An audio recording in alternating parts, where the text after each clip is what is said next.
Hello dear students. Today we are going to study some prime points regarding the third chapter called Reproductive Health. This chapter is also divided into two parts, part 1 and part 2, where all the important points can be discussed. Okay. The first prime point is regarding the birth control or contraception. What is birth control? A method by which we are preventing the chances of pregnancy. Any method which is used to prevent the chance of pregnancy is called contraception or birth control. So what are the ideal properties of a contraceptive method? An ideal contraceptive should be user-friendly, reversible, easily available, effective, with no or least side effect, and in no way interfere with the normal sexual drive or sexual act. These are the properties of an ideal contraceptive. So here we are, in this chapter we have to study some main contraceptive methods such as natural method, barrier method, intrauterine method, hormonal method or pill method, and surgical sterilization methods that we can study in detail. Okay. The next prime point is regarding the natural or traditional methods of contraception. So what is a natural method? Natural method means a method of contraception where we are not using any surgery or medication or any artificial instrumentation, etc. So these are called natural methods. We have to study three important natural methods of contraception. One is called periodic abstinence, other one is called coitus interruptus, and the third one is called lactational amenorrhea. What is periodic abstinence? Periodic abstinence means avoiding intercourse during 10th to 70th days of menstrual cycle. Abstinence means refraining from the act of reproduction. So that is to be done in certain timings, that is from 10th day to 70th day. What is the significance of these days? So these are the days where there is a highest possibility of finding the ovum inside the reproductive tract of the female.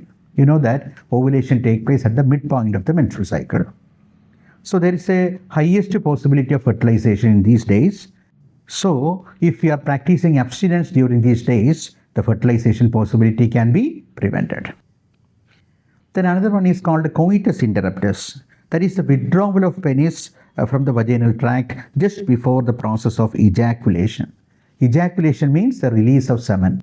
So when we are withdrawing the penis before ejaculation, the possibility of entry of semen inside the reproductive tract can be prevented. Then the third one is called lactational amenorrhea. Amenorrhea means the absence of menstruation. So when there is no menstruation, there is no ovulation, and in the absence of ovulation, fertilization can be prevented. So amenorrhea usually occurs during the period of gestation. That amenorrhea is called gestational amenorrhea, and amenorrhea also occurs during the period of lactation. That amenorrhea is called lactational amenorrhea. So during the period of lactation, since there is no menstrual cycle, no ovulation, pregnancy is not possible. So even though coitus occurs during the periods of intense lactation, pregnancy will not be possible. So that method is called lactational amenorrhea. So three important mechanisms are considered as natural or traditional method of contraception: periodic abstinence, coitus interruptus, and lactational amenorrhea.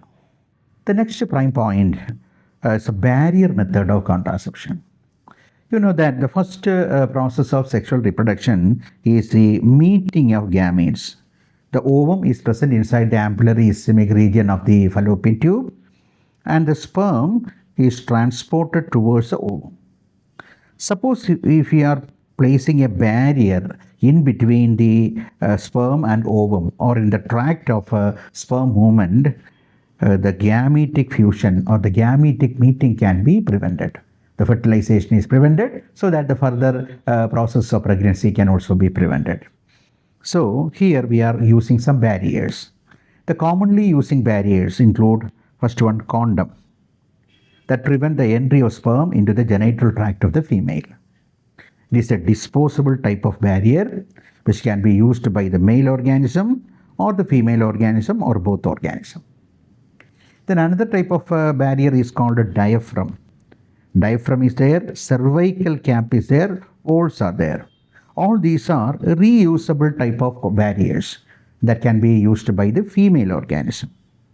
The purpose is also same, that prevents the entry of sperm through the cervix.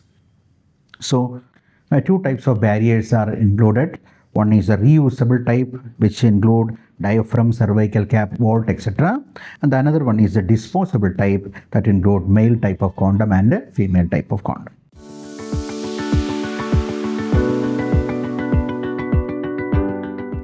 The next prime point is regarding the intrauterine devices. As the name implies, these are devices which are placed inside the uterine cavity. You know that implantation takes place inside the uterus, that is the attachment of embryo with the uterine wall, endometrial wall. It is called implantation. So if some object is already placed inside the uterine cavity, so it will prevent the chances of implantation. So these type of instruments are called intrauterine devices. There are three types of IUDs are mentioned. One is called non-medicated IUD, other one is called copper releasing IUD, and the third one is called hormone releasing IUD. In non-medicated IUD, it is placed inside the uterus that prevents implantation. It's a physical prevention of implantation. Example, lips loop. Then copper releasing IUD, they continuously releases copper ions.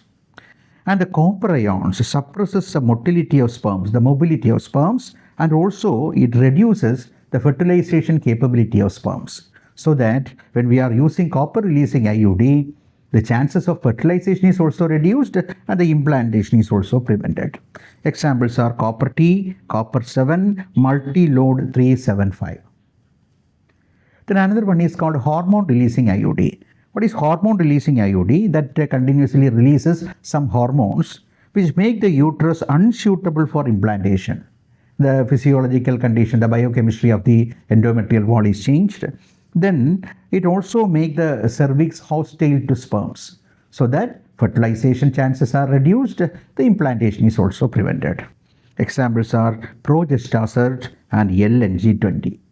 So three major types of intrauterine devices: non-medicated, copper releasing and hormone releasing. Then what is the speciality of IUDs? IUDs are ideal contraceptives for delaying pregnancy, number one, and also for spacing between children. Then another important aspects of IUD is that it is the most widely accepted method of contraception in India. Okay. Then the next prime point is regarding the oral contraceptive pills and injections. Here we are using some steroid hormones such as progestogen or progestogen-estrogen combinations, just to prevent ovulation and further procedures leading to pregnancy. So these hormones can be used either in the form of pills or in the form of injections or in the form of implants which are placed beneath the skin. So in all these methods, the steroid hormones are used to alter the physiological activities inside the reproductive tract. But there is another mechanism of pill that is called Saheli, which is a non-steroidal once-a-week pill which is developed in India. So steroidal pills are using progestogen and progestogen-estrogen combinations, but non-steroidal pill is called Saheli. Then another important aspect regarding the hormonal method is that the administration of these hormones is possible even after the reproductive event within 72 hours. That can also prevent the chances of pregnancy. In that condition, they are called what? Emergency contraceptives. So administration of these hormones within 72 hours of coitus is effective as emergency contraceptives to prevent unwanted pregnancy.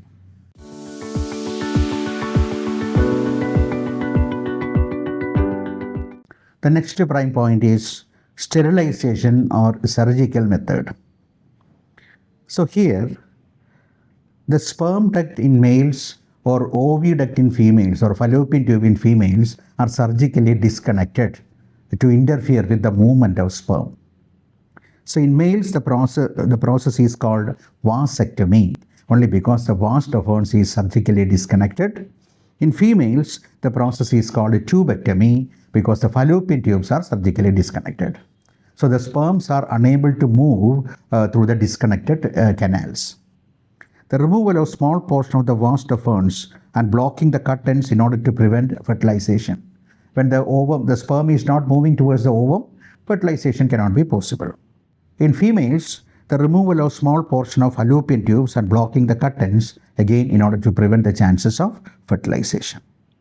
The surgical sterilization is one of the most effective methods of contraception. But the problem is that they are not reversible. They are highly irreversible. So we cannot consider the surgical sterilization as an ideal contraceptive method. Okay. The last point in this session is medical termination of pregnancy, that is called MTP.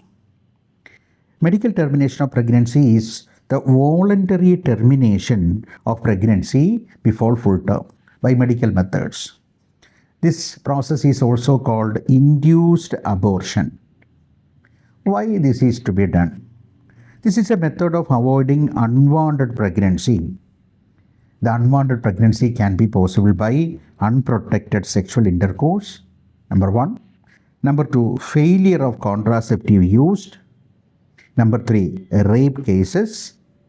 And number 4, the important point is that in cases where continuation of pregnancy is harmful to the mother or to the fetus or both. So in these occasions, the pregnancy can be voluntarily terminated by medical mechanisms, and the process is called medical termination of pregnancy. But the MTP is considered to be safe only during the first trimester of pregnancy. What is first trimester? The first 3 months of pregnancy. Okay, if the fertilization or if the pregnancy is found to be unwanted, it can be terminated by using some mechanisms, and these methods are collectively called medical termination of pregnancy or MTP. So by this we are ending the first half of the reproductive health. Thank you.